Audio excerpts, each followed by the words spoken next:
It is now July 2015, and we have to go to Wyoming to check on our cabin and mow the lawn and do a little maintenance and see that everything's all right. We first stopped by our daughter Annette's place at Lapine, Oregon, spend the first night. That'll help us on the way. And then the next morning, as the sun barely creeps over the horizon, we're off into the fog around Lapine as we head east. Our journey eastward takes us up paved roads, through pine forests, and then out to sagebrush flats east of Lapine with mirages hanging over the highway. The next thing we know, our paved road gives way to a gravel road, and we can look out across the desert and see Coyote Lake out in a sea of sagebrush. The Steens Mountains are standing tall in the background as we push eastward. Past the White Horse Ranch, and then to White Horse Hot Springs, where we hope to spend our next night and take in some of that hot water. The White Horse Hot Springs shines as we move up into an area where we can camp, and it's a great view of all the endless desert all around. I always like to climb up on the hill behind where we're camped, overlooking some beaver ponds, and watch the beavers as they're busy as beavers, getting ready for winter already. They're dragging sticks, willow sticks that they've cut, and they'll take them down and bury them in the mud. A little jackrabbit hops out and nibbles at some brush. I see he has several big ticks on his ears. Enough of these ticks will kill the rabbit eventually. They each take a drop of blood, but there's nothing really we can do about this.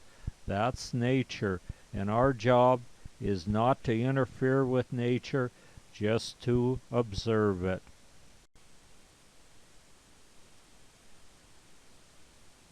This jackrabbit looks as though he's doing a good job supporting those ticks on his ear and also himself.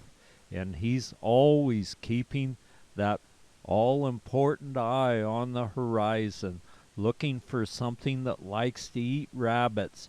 And most everything likes to eat rabbits: coyotes, mountain lions, bobcats, hawks. And after White Horse Hot Springs, we head for the Owyhee Canyon. This is cattle country, and we see lots of them on our way to the Owyhee Canyon. An old bull looks on as a great big gopher snake sneaks away ahead of us. We travel on to the Owyhee River Gorge, where we can stand up on the rim of the gorge and look far down in the canyon and see the Owyhee River winding through. A sage grouse carefully walks across in front of us.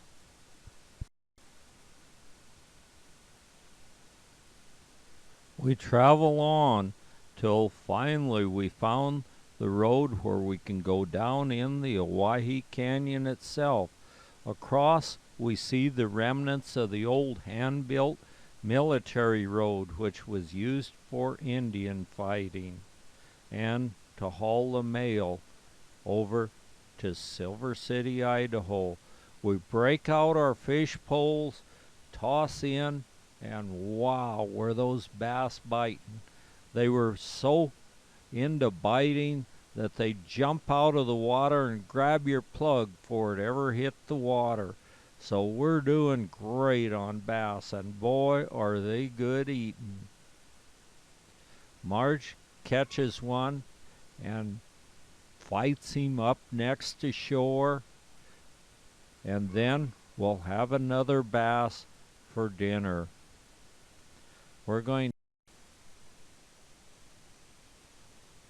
We fished till the sun touched the horizon, then it's time to set up our camp. We've got an excellent spot right in the riverbed to set our tent up, and we're the only ones around. The scenery is outstanding from our camp. We can see the cliffs where the Owyhee River cut through the gorge. The next day we're up early and we're heading for. We wind out of the Owyhee River Gorge and back up on top on the Owyhee Desert, and we're going to try to make it as far as Craters of the Moon National Park for our to camp tonight at Craters of the Moon. There are just enough clouds to give the sky that wonderful character as we move out across the Owyhee Desert. And the morning is definitely the time to travel out on the desert because all the wildlife are out first thing of a morning. One of the residents of the Owyhee Desert, the pronghorn or antelope, trots off ahead of us into the sunrise. They are the world's fastest long-distance runners. They don't even have a dew claw, so they can run really fast. And I guess if you're the world's fastest long-distance runner, you need to do some running. They live on the wide open plains of the Owyhee Desert. There's also sage chickens up on the Owyhee Desert, and they like to run too, but not nearly as fast, and they can fly as well.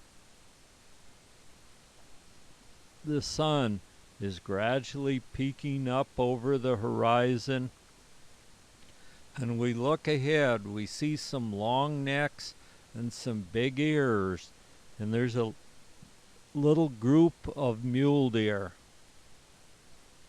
There are 2 small bucks in the herd, and that's good to see some more mule deer in the area.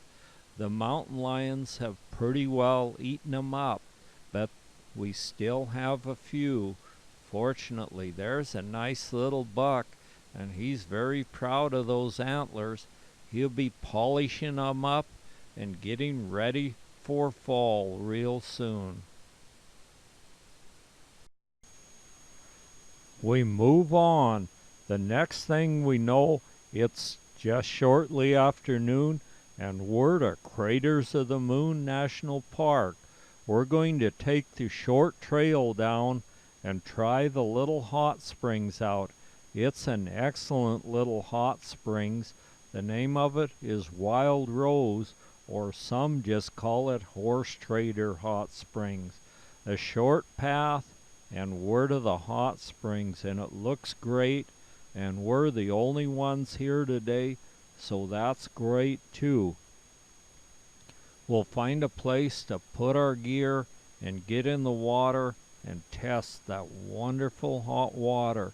The water runs in from a little hot creek, and there's a cold creek alongside, so you can even cool it down if you want.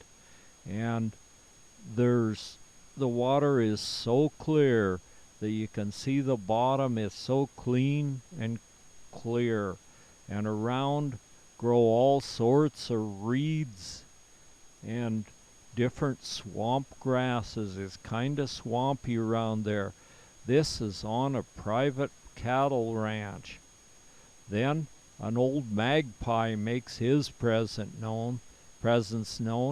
He must have some babies, and he's working a grasshopper over up on a rock, and he's probably going to fix it up and feed it to his young. He gets a grasshopper ready to go, jumps up into flight, and he's off into a little tree. Then we look around, and here's one of the Great Basin gopher snakes, and he's having his dinner right now. I can see the tail and the feet of a mouse sticking out his mouth as he struggles to get it down. He's dislodged his jaw, and he's trying to swallow. They're a constrictor, so he caught this mouse and wrapped around it and squeezed the life out of it, so he doesn't have to worry about the mouse struggling. And then he's elongated the mouse some, so it'll go down easier. But it's a pretty big mouse for that snake, but he's a pretty big snake too, and it takes him very little time to get this mouse in his mouth, and down it goes, and he's off and out of there by now. When the sun sets low in the sky, we decide to make a beeline for Craters of the Moon National Park. We're going in and pay the little bit it costs to camp at this wonderful spot. There's piles of basalt rock that have been piled up by volcanic eruptions, and then there are all sorts of wild flowers growing around, and wow, what beauties. This volcanic soil is quite rich and grows some very, very neat flowers. The blazing star adds beauty to an otherwise bleak landscape. It is very brilliantly colored, and we found them all over Craters of the Moon National Park. The next day, we're up early, and we head for Arco, Idaho. This place boasts it was the first city in America that was that was lit with nuclear power. And for years, the high school seniors would go up and paint their the year they graduated on the cliffs above the small town of Arco. Next we push on.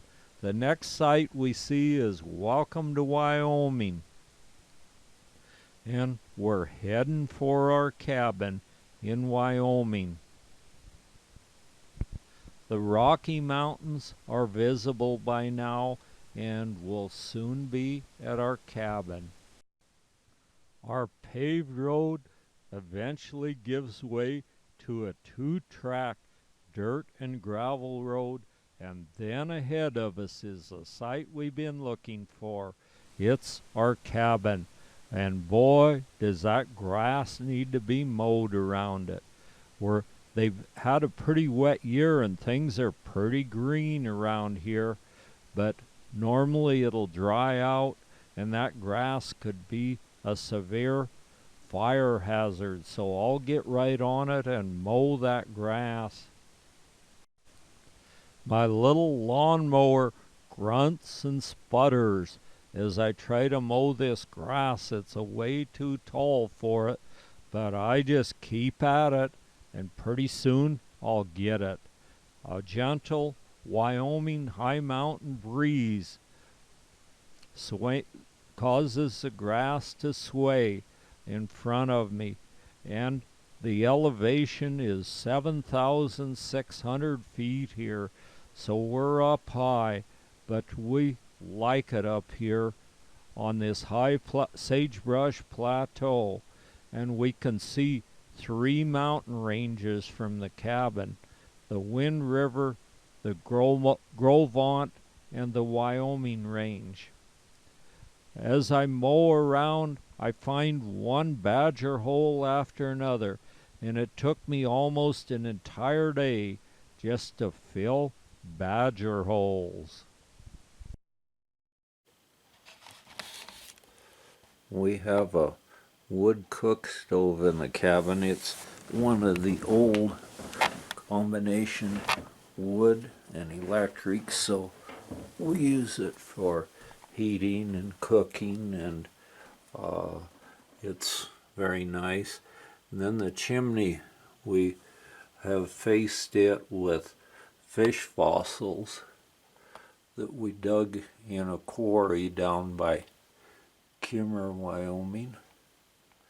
And there are fish of all sizes, and also on the wall where you start upstairs, we've faced it with fish fossils of several different kinds. They're from what they call Fossil Lake down by Kimmer. And then, of course, it's a log cabin, so we need some deer antlers, and a friend of ours did some metal sculpture, and I mounted a few heads just to hang around on the walls. The log cabin needs that. And then we have the paddlefish, which we go for up in the Yellowstone River. They're a very neat fish. And more deer heads. And then the main beam we have wrapped with an old derrick rope and some harness hanes and horseshoes and bridle bits. And, then on the wall over here we have another fish sculpture done by Kent. It's a hat rack and a springbok from Africa I mounted. And then this is antelope country, so we need antelope. And there's a basement in the cabin, and I built wood cabinets, and we have our big skillet hanging on the wall, waiting for a big fish. Since it has been an excellent year, lots of moisture and lots of grass, the antelope are doing super good this year. The bucks are growing really big sets of horns, and most all the does seem to have twins, and they're all fat and sassy. So that's really good to hear. The antelope have had a little bit of a bad time for a few years, but it looks like that's all behind them, and they're doing great now.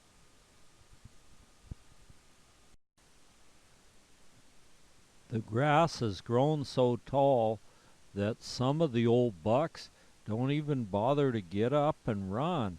They think the grass has got 'em hid, so he'll just sit there and let us go on by.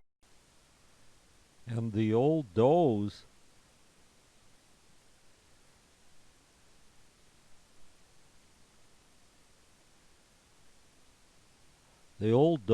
all seem to have twins, and antelope are one animal that'll babysit. Sometimes we see an old doe with 5 or 6 young with her, and she's babysitting for another mama while she's out feeding someplace else. Our cabin is still looking good after several years of setting out here on the windswept plains of Wyoming. Marge wanted some flowers to grow around the cabin, and we're not here all the time, so she had to select something that would take care of itself, and we found the ideal. While we aren't there, the robins feel free to make their nests about any place we want. There was a robin like to nest right up on the beam on our porch, and she'd build a nest there one day, and then the next day it would blow down. So we made a little platform and put some nails on it. Since then, she hasn't had a nest blow down, and the robin's name was Daisy. Some lupins are blooming in our yard and every place around, and we see sage chickens walking all over the place. They go out on the roads of an evening and eat rocks for their gizzards. And that's a really nice sage grouse. Their numbers are kind of low right now. At one time they were all over the place, but there's so many ravens now they're eating them. And the wildflowers are just primo right now. The daisies and the sticky geraniums and the lupin. And so it's Marge's birthday and she wanted to do something on her birthday. So we go up to Granite Creek Waterfalls, and there's a hot springs right across the creek from the waterfalls, but it was full of tourists. The tourists are all over, so at this time of year, so we didn't go use the hot springs. We'll use it sometime when the tourists aren't there. But the hot water comes right out of the rock, and it just comes cascading right down to a pool right in the edge of the creek. And the tourists are in there big time, enjoying that nice warm water from Granite Hot Springs. Some fireweeds are gently waving in the breeze above Granite Creek, and the tourists are still in the hot springs. The Grovant Mountains are what Granite Creek is in, and they're standing tall in the background. This is one of our favorite places to go watch the wildflowers as they bloom. The dwarf waterleaf seems to explode with blossoms, while some of the thistles have just a solitary blossom on them, but there's much beauty in all the wildflowers up along Granite Creek. The sun sets with all the beauty and vigor that the Wyoming High Plateau can muster up, and it's time for us reluctantly to head on. We're going to head home, but the long way home. We're going to head down through Salt Lake City, Utah, and check out some hot springs in Utah and Nevada on our way home. We look back at the cabin as the sun has just cleared the horizon, and we'll be back again this year, hopefully, and do some more work on the cabin and have a great time there. As we head out, a little group of antelope bid us farewell. It's mainly some does and fawns, and of course some of the does are babysitting their friends' babies. The old does and their babies are marching off ahead of us, and of course the old bucks wouldn't do any of that woman's work like babysitting. They're busy resting in the background and watching.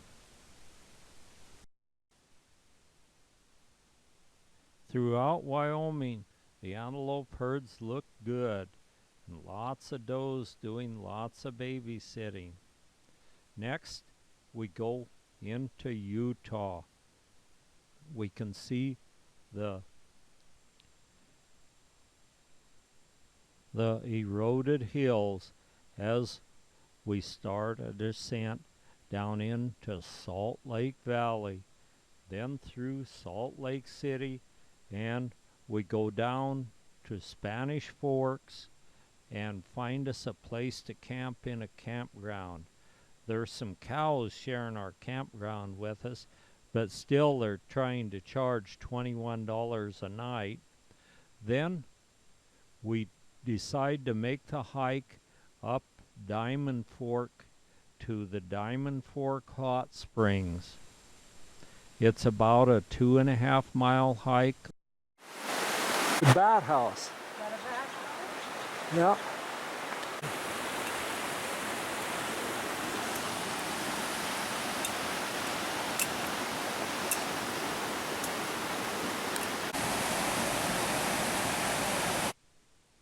We continue up the trail alongside the roaring creek, always checking for the hot springs and watching for snakes. 1 foot in front of the other, we maneuver up this very well-maintained trail alongside the creek, waiting to spot the hot springs.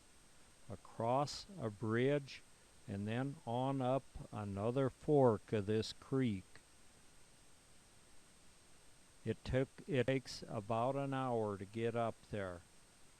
We get some bees are working hard pollinizing a thistle right alongside. Some poison ivy gives us our final warning along the trail, and some bees are busy pollinating the wildflowers, including the thistle and one of the sunflower family. The little creek is still roaring down below us as we move on up to the hot springs. This at one time was a very nice hot springs, but something has happened to the water flow and there's not much. A lot of the pools were just plain too hot to get in. We get up there and find some people already there, but we're going to get in anyway, and it looks like a good place to do it. This one time was a good-sized waterfall. Now it's just a trickle, about like a couple garden hoses, and some of the pools, which used to be really good. By midday, it's time for us to hunt for some shade so we can have our lunch. We cross the creek and find a shady spot on the other side. We break out our lunch and get ready to start eating, and we have company for dinner. It looks like all these little squirrels we've been seeing around are used to begging off people, and as soon as we're done eating, he comes over and checks the spot to see if we might have accidentally dropped a crumb or something. Some Oregon grapes stand above the creek. Now it's time for us to move on.